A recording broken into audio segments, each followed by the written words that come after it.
Okay, good evening to everybody.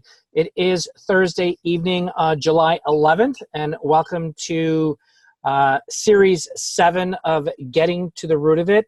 We're going to be talking about the microbiome and the impact on diabetes this month. So I want to welcome everybody to this webinar this evening. And we've got Dr. Georgia Balsley on board here, and we've got a special guest who I will introduce later on with her own story. And really excited about today because I'm actually going through my own diabetic, reversing my diabetic journey, which has been going really well, and I'm really super excited about that. But I wanted to let everybody know that this is a series that we've been doing twice a month. And generally, it's either the first and the third or the second and the fourth Thursday of the month. And depending on a holiday, like July, there was a holiday last week, so we didn't have it last week. But the idea here is that we want to educate people about the microbiome and the impact that it has on so many of the autoimmune diseases that are out there, as well as addressing mental wellness. We've been hearing a lot of information on social media, on TV, in the newspapers. There's a lot of books out there. The Microbiome Project started in 2007. In the last 5 years, there's been over 4,000 reports in regards to the science that they've been, the science research and the clinical studies that they've been doing. So some pretty amazing things that have been coming out. The other thing I wanted to mention is that we're really very humbled and honored to be affiliated with the first holistic mental wellness company out there that focuses on the microbiome, which is awesome. And we are really, really touched by the mission that they have. And we're building a group of humanitarian entrepreneurs, and we're on a mission. We're really on a mission because things can change, and they are changing, but we need to let more people know that they are changing and that they can. So we're the ones that are planting the seeds and praying that they will sow and flourish into some beautiful things. Okay, so with that, let's see. What we can do too is, if there's time at the end of the session, we may open it up for Q&A. And if there's not, what I'll do is I'll take some Q&A and we'll get back to you. I'd like to keep this for 45 minutes. So bring out your pads and pens, take some notes, because we're going to get some really great nuggets from Dr. Georgia. And then we will also have some really great nuggets from our special guest this evening. So with that, I want to introduce Georgia Balsley. She's from Michigan. She's a traditional naturopath for 34 years. And she has an incredible heart and is a wealth of information. I'm really proud and humbled to call her a friend, dear friend, comrade, and a cohort here with this journey that we're taking. And Georgia, if you could share a little bit about your background before we dive into the questions and answers for tonight's session. Wonderful. Thank you, Jeff, for having me. And yes, I'm a traditional naturopath. I work in Marshall, Michigan. I'm partnered with a functional medical physician working out of a functional office. I like to say that she can do things I can't do, I can do things she can't do, but together we can do great things. And I got involved into holistic medicine actually through my children. I was on a path of going into allopathic medicine, and at that time there was a rise in forensic and nuclear medicine. In fact, CT scans didn't even exist. And so I was very interested in that. And then in having starting to have children, it thwarted me into alternatives where it just resonated with me, and that's where I've stayed. Awesome, awesome. And you also have a military background. I do. I was a corpsman in the Navy, and that's where I got the allopathic training, and I worked actually in cardiac cancer, finished out in the emergency room, thought I'd like to be a pediatrician, worked on peds, and realized my heart was way too big for that. And but emergency medicine was quite interesting. It was something new every day, and the human body is just really fascinating. So I decided to move in that direction, and of course, then it's been a great adjunct to where I'm at in the training that I have. Awesome. Awesome. Well, thank you for your service. I wanted to get that plug in there for you because I do have family members that have been in the service and are in the service. So we do want to recognize those individuals. So great. Thank you so much for sharing that with us.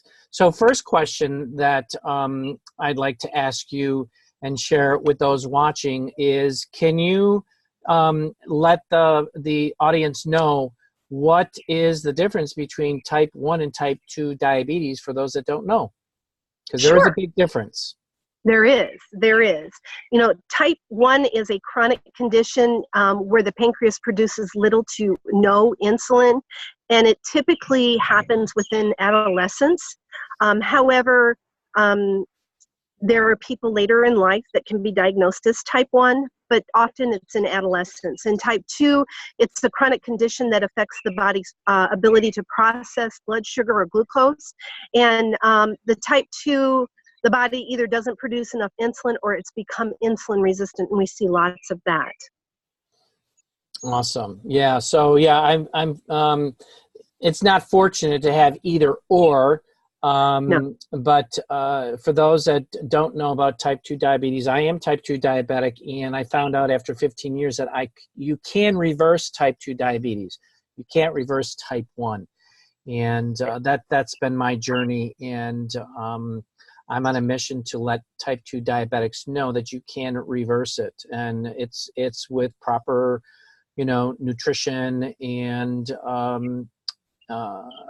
nutrition and exercise and a lot of I'm going to say holistic modalities. So that's where that comes from. So with that being said, go ahead. Jeff, what's really concerning is that, when we talk about diabetes, there was only about 500,000 people diagnosed with diabetes in the 1950s, like latter 1950s. Now today, the research shows around 2015. I've been trying to look for more current research, but we're looking at 30.3 million people are diagnosed with type 2, and 500,000 Americans are diagnosed every year. That makes 84 million Americans age 18 and older diabetic. And, or with pre-diabetes, that 84.1 pre-diabetic. So they're walking around the silent time bomb that they don't even know exists. And diabetes is the 7th leading cause of death here in the United States. That is true. And I read an article, and it's really hard to grasp some of these numbers, but I do recall something to the effect that, more so men over 50, because men usually tend to get heavier later on in life for whatever reason. And weight has a huge, it's a huge catalyst to becoming diabetic. And I think it was almost like 72% of the male population will be diabetic after they're 50 years old. Yeah. Which is astonishing numbers. I just can't believe that that's going on, but it is. But we're out there to let them know what's happening. So and Jeff, when you enter an ER, it's very uncommon under the age of 50. When you come in at 50 or older, it's almost an expectation you're on some type of blood sugar medication. Wow. It's a rarity that you will see somebody under the age of 50 that's not, or, at 50, not on some type of either blood pressure or hypertensive medication. Wow. Those meds, it's a scary thing. It's a very scary thing.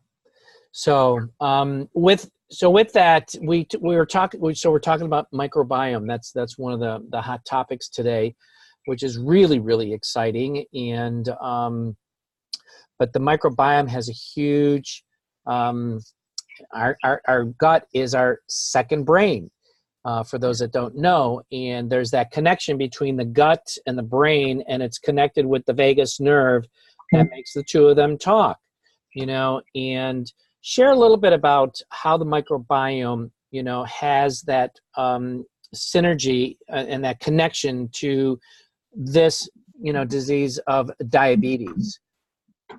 So what's very interesting is that we have a plethora of microbiome in our gut, and we are born with a set amount, and that can actually be altered by various different things. One, the first way it can be altered is the way we're born. So that whether we're born vaginally or we're born C-section. So there's been enough scientific research to show that the seeding of a C-section baby is not the same as that of a vaginal delivery baby. And remember, that baby's born without an immune system, so that's the first ability to be seeded and start building that immune system. And so we're trying to properly help that gut to be able to function correctly, and that's one where it begins. What's really interesting is that mother's milk has a diversity of bacterium in it as well that helps seed the gut. And I found this very fascinating, that the breast milk of mothers who have had a vaginal delivery, their microbacterium is different than those of women with C-sections. So I've been really kind of chewing on that, and my conclusion at this point is it has to be hormonally related. Because you have different things like higher amounts of oxytocin and things that are happening during delivery, especially that of a traditional delivery. And so, so genetics can play a portion of it. Infections can change your microbiome. And there's a strong evidence that either or. So a proper balance of gut microbiome can affect the bacterium that's in there. So let's say you're getting a bacterial infection or a viral infection, can actually counteract that compared to having a low microbiome and then getting sick and then being sicker longer. With that said, how does that really affect diabetes and blood sugar? Well, those microbiome, those living cells create different kinds of, not only habitats, but put off different kind of chemicals because they have different kinds of functions. So we don't have just one. So when we think of microbiome, I think the most common person will think that we're talking about bifidum or lactobacillus, because those are the things that we hear. But we have hundreds of thousands of different flora in there, and each one creates different chemical processes. And when we look at diabetes, one of the things that the biome does in diabetes not only helps with the breakdown of fats, because we think that's just solely a glucose or a gallbladder issue in breaking down with lipase, but it's also the shifts in helping with blood sugar and the metabolizing of blood sugars and fats and amino acids. So that flora plays a huge it's a huge player in the balance of your blood sugar as well. That's very interesting. So many, and I think I read somewhere that there's over 10,000 types of microorganisms, right? Because they're broken down into that's the genome, and then there's species within the genome. It's like the cat family. You got the tiger, the lion, the leopard. And it's that kind of a breakdown, and which is really very, very unique.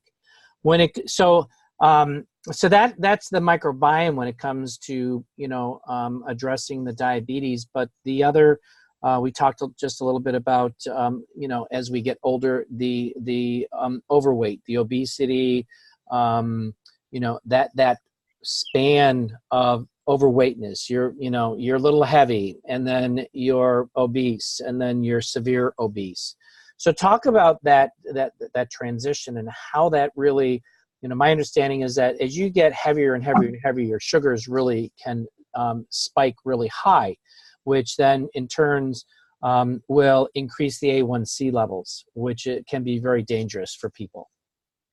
Correct. And so because of that, the gut biome also plays a huge role in our weight factor.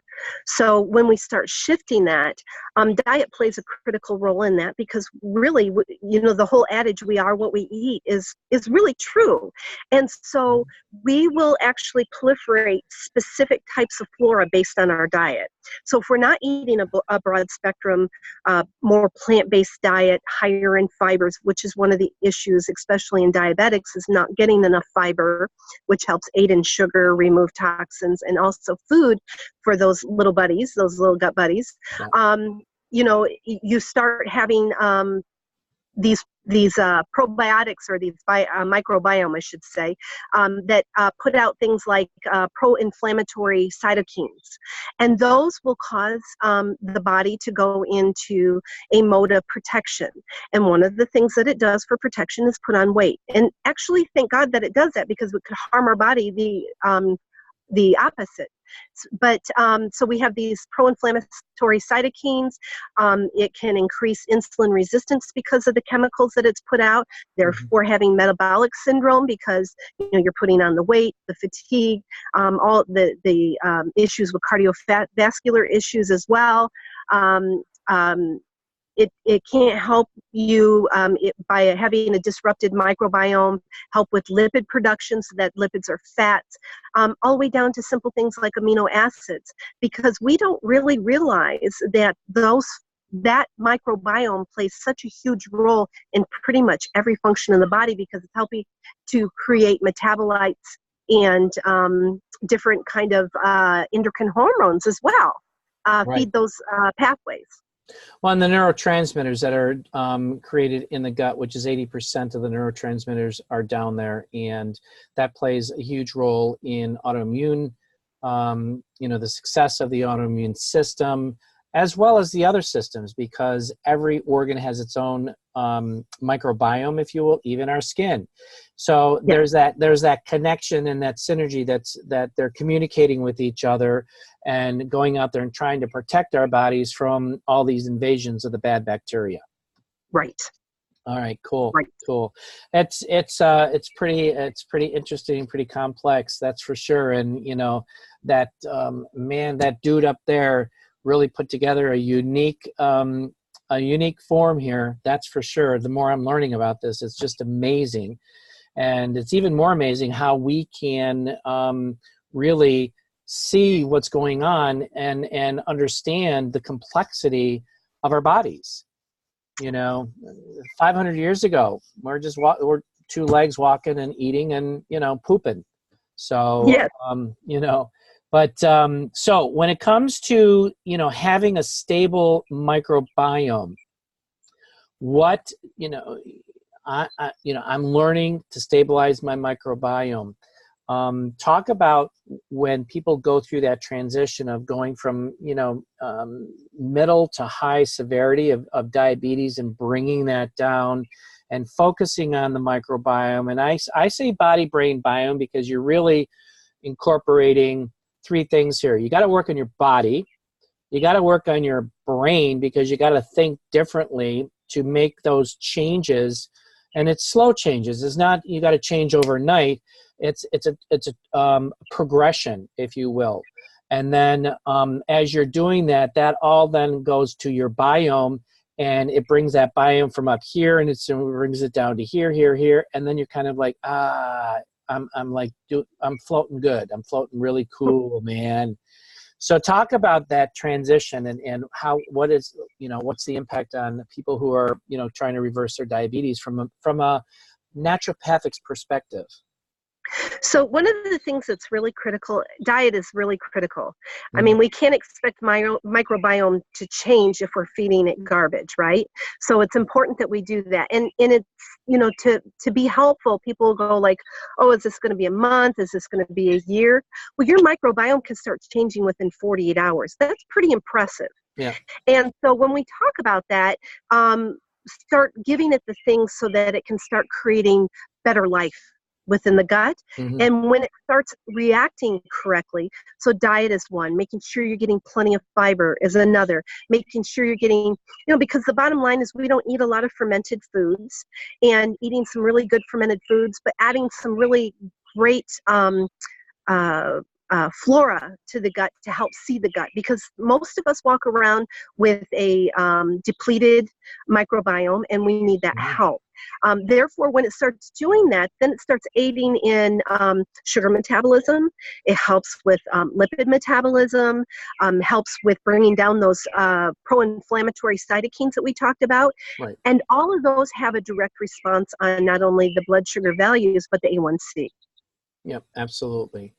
Yeah, that's, it's funny because as I'm going through my journey, my mom was down here, what was it, in April, and she loves ice cream.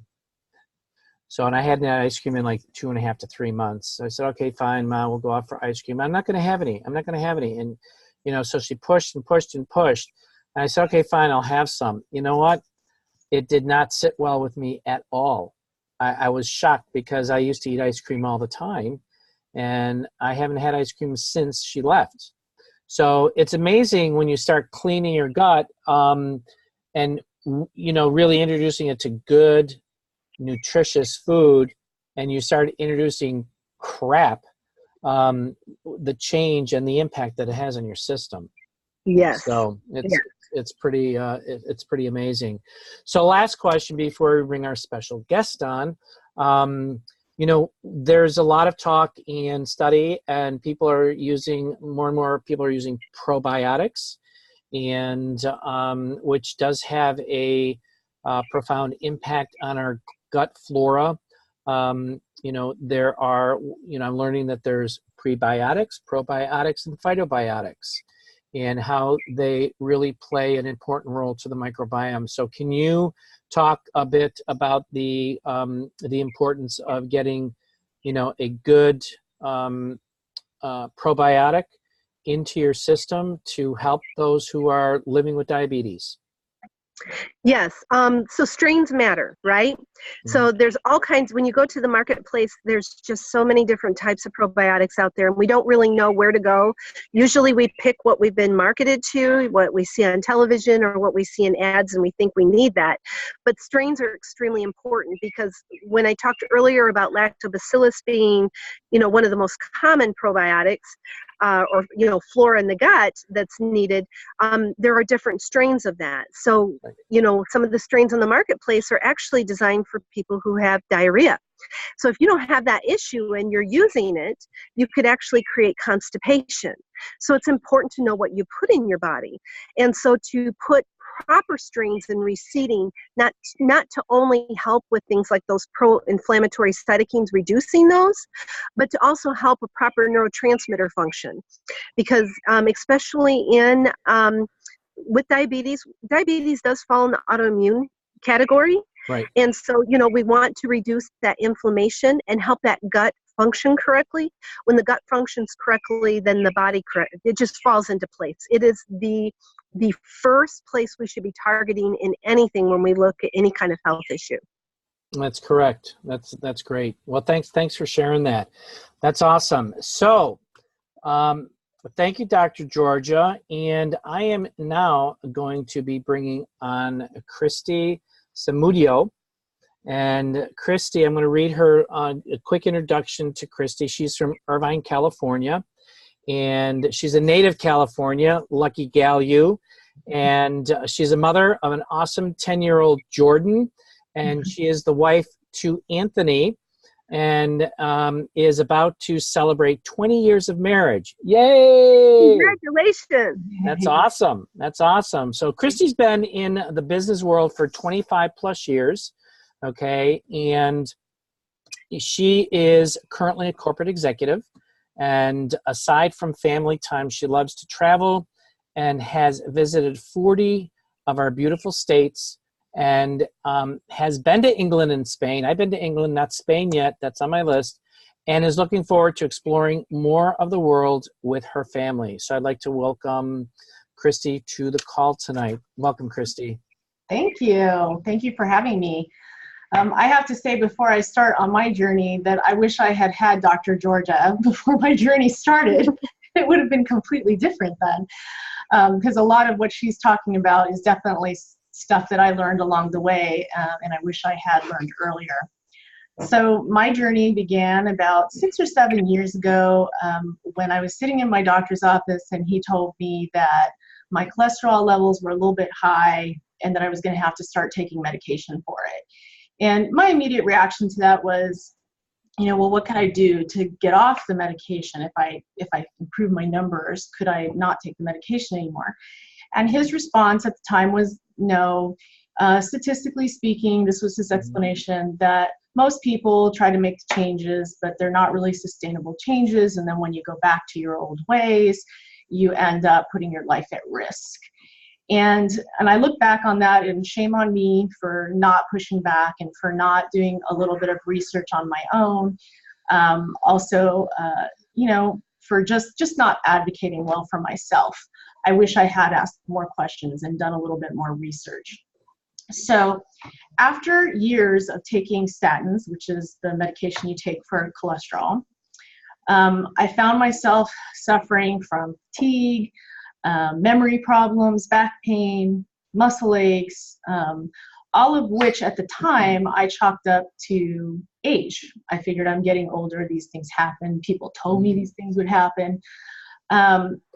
So it's, then fast forward, and now I'm sitting in that same doctor's office again, and now he's talking to me about my glucose levels, my sugar levels, blood sugar levels, and how they're not very good right now, and we need to start talking about putting you on yet another medication. So at that point, I kind of went, wait a minute, I really don't want to take another medication, especially since I was starting to do my research and realizing that a lot of the issues I was suffering from happened to be on the long list of side effects from using statins. So I did some more research at that time, and what I found was, again, that all the things I was suffering from were common side effects of cholesterol medication. And the thing that really bothered me most, though, was that I found out that those statins can also increase your blood sugar levels and cause you to actually have the type 2 diabetes. So that, to say the least, upset me a little bit. And I said, well, a lot of these problems I'm having are keeping me from doing things that I need to do to get better, because changing your diet is very key to improving all of your numbers, but also movement is really important. And I wasn't doing that because I was so tired. It affected me so badly that I was literally, on a weekend going to my son's baseball game, because I had to do that. I had to be there for him. And as soon as we got home, I was on the couch or I was in bed. And then I realized, looking back too, that I kind of did that all week long. It wasn't even just the weekends. Every chance I was always thinking about, okay, I got to get this done so that I could go get some rest because I'm so tired. So clearly I wasn't doing enough movement for myself at that time as well.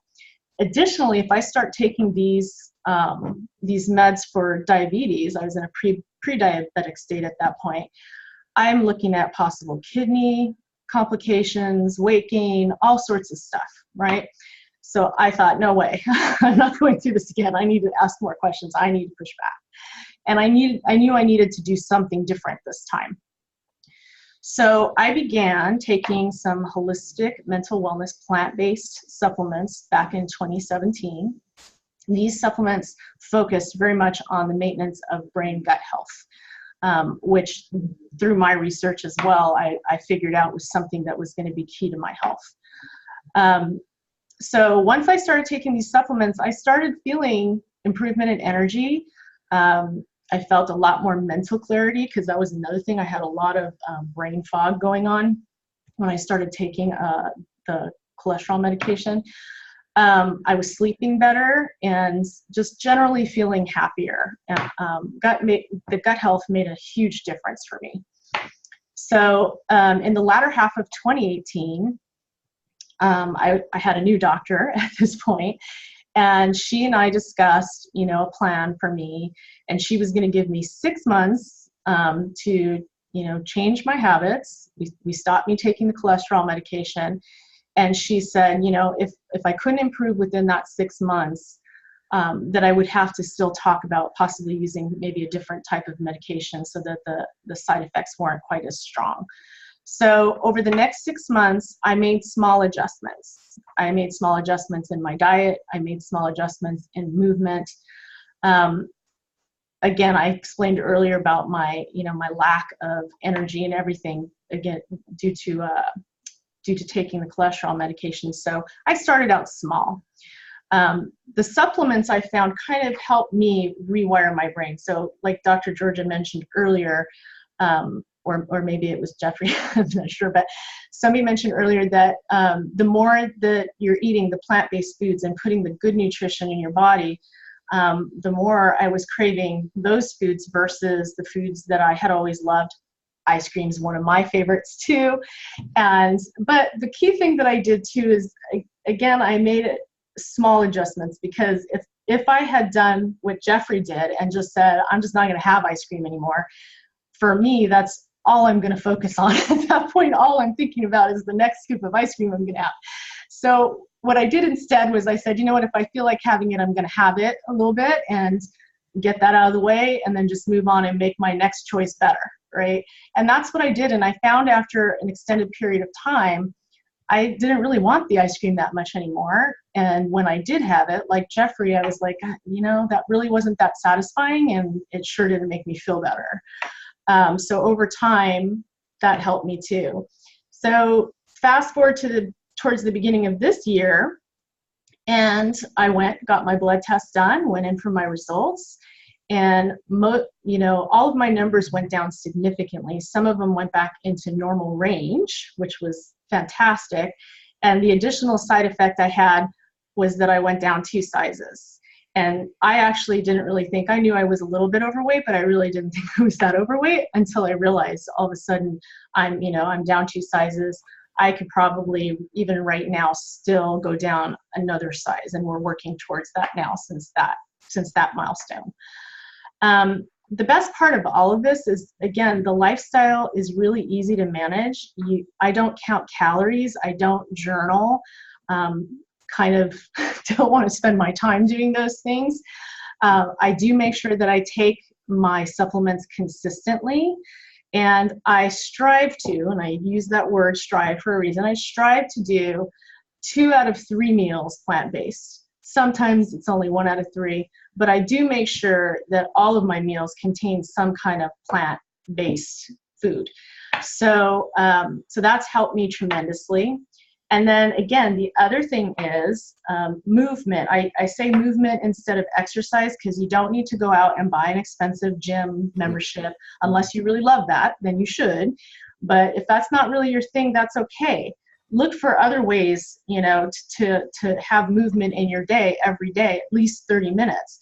For me, I drag my husband and my son out of bed early in the morning, and we go for a half-hour walk in our neighborhood.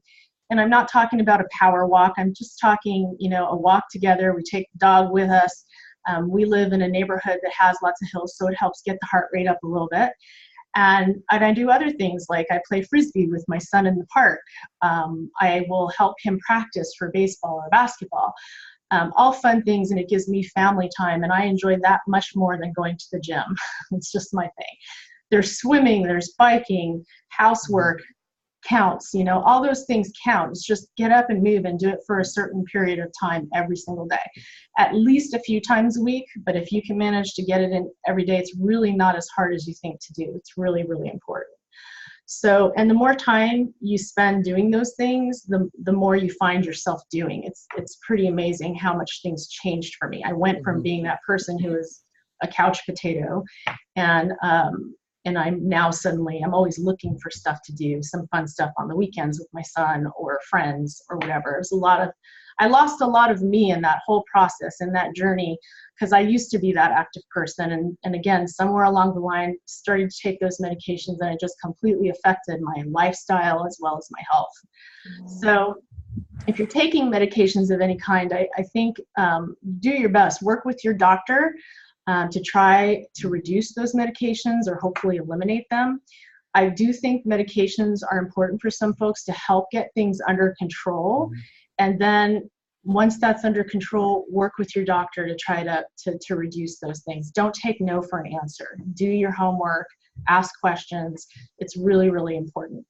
And you'll be surprised, again, making those adjustments, how much better you feel. I'm 52 years old now. I think I feel better than I did when I was in my early 40s and 30s.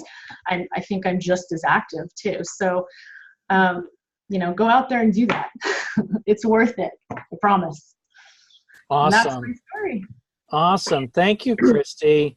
And so it's so relatable because I was just talking to somebody today because they were complaining about, oh, I got to get out and walk, or I got to get out and ride, and I said, look, it's a gradual change. You don't just switch everything in one day and you got to do it. I told her that I started out riding my bike 15 minutes a day because that's all I could do. And I was an athlete up the wazoo in high school and college, but it's done progressively and starting in January, and now I'm up about an hour to an hour and a half. But then I'm also walking besides riding. So it's a gradual increment. And that's the same thing when you're, not only with the exercise, but with the nutrition. You make small changes and increment that into bigger changes. And you're basically forming habits. And they're healthy habits. And as you move forward to those healthier habits, all that old stuff is going to be in the past, and you won't even crave that anymore. Right. It's super important to go incremental, because I've seen friends and family members of mine who have, again, bought that membership.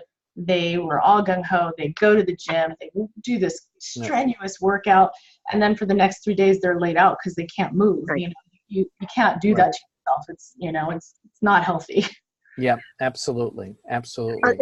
And a little change adds up.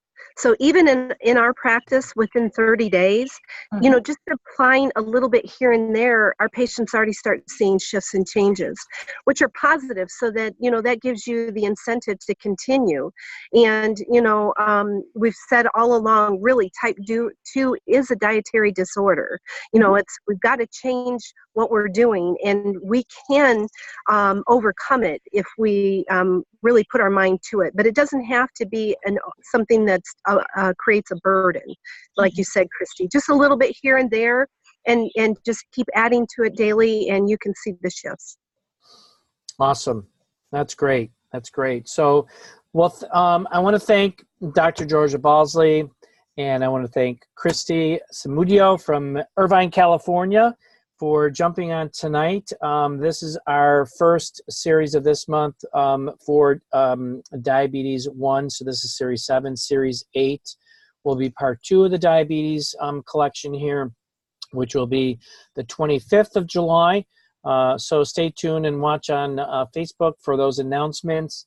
And what we're going to be doing is in August, we're going to be talking about the baby microbiome and mamas to be, and talk about, Dr. Georgia said earlier about, when babies are born. And I just found out that when babies are born, they have leaky gut for the first year, and we'll go into more of that, next month.